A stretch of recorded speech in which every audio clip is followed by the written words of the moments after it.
Good morning, everybody. I've never made a video, so I'm a little bit nervous.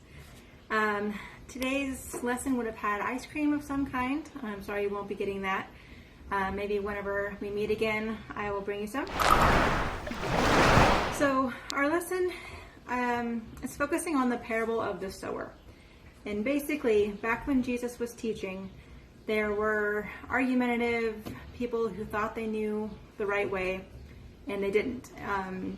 So when Jesus was speaking to them, being fresh and kind of simple and also relevant to their lives was very important. So back then it was an agricultural community, which meant that everyone was farming. So the parable of the sower is very relevant to them and very simple, very to the point. So I'm going to go ahead and read you the parable. Then Jesus used stories to teach them many things. He said, a farmer went out to plant his seed.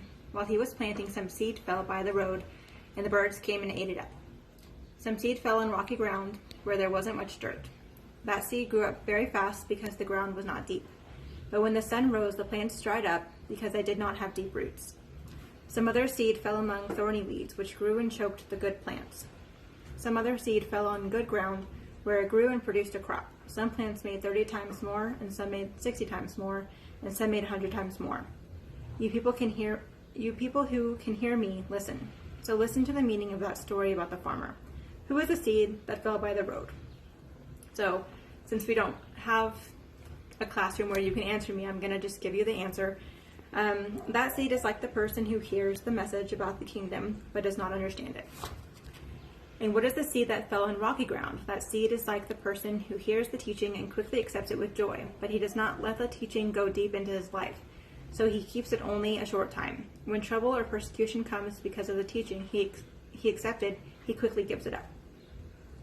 And when the seed that fell among the thorny seeds, and what is the seed that fell among the thorny seeds?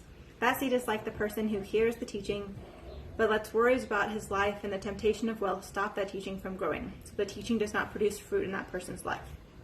But what is the seed that fell on the good ground? That seed is like the person who hears the teaching and understands it. That person grows and produces fruit, sometimes 30 times more, sometimes 60 times more, and sometimes 100 times more.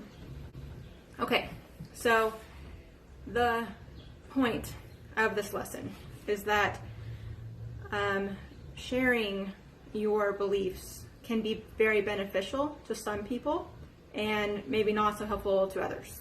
Okay, sometimes it's awkward if someone doesn't share your beliefs, so you stop talking about it. So I find that the best thing that you can do is live by example. And then if someone asks you how you are a certain way, just be honest and tell them, right? Just be like, well, because I let Jesus handle it in my life, and now it's good. Okay, so for example, I had a friend, we were talking, and she was struggling with, eating, basically. And I told her, she asked me, she was like, how do you eat whatever you want? And I'm like, well, a long time ago, I was like, Jesus, just take this problem from me. I don't want to have it anymore. I can't handle it. Just please take it. And I had to completely give it to him fully, but once I did, I haven't had a problem with it since. And so I just told her that. I was like, that's the answer. That's how it works for me. And I remember a long time ago, there was a girl named Katie, and she was just very happy all the time. And this was before I was Christian, and I didn't understand how she was so happy. And she just told me, she was like, I'm happy because of my beliefs, basically. So it's not that you have to sit down and tell everybody whenever they don't even want to hear it, because if they don't want to hear it, they're going to be like that first seed, okay? But if the person is ready and they need to hear it, it can be extremely beneficial to share your beliefs. So just know that I'm looking forward to being in person with you again, and I hope that you're finding, enjoyable ways to spend your time. I'll see you soon. Bye.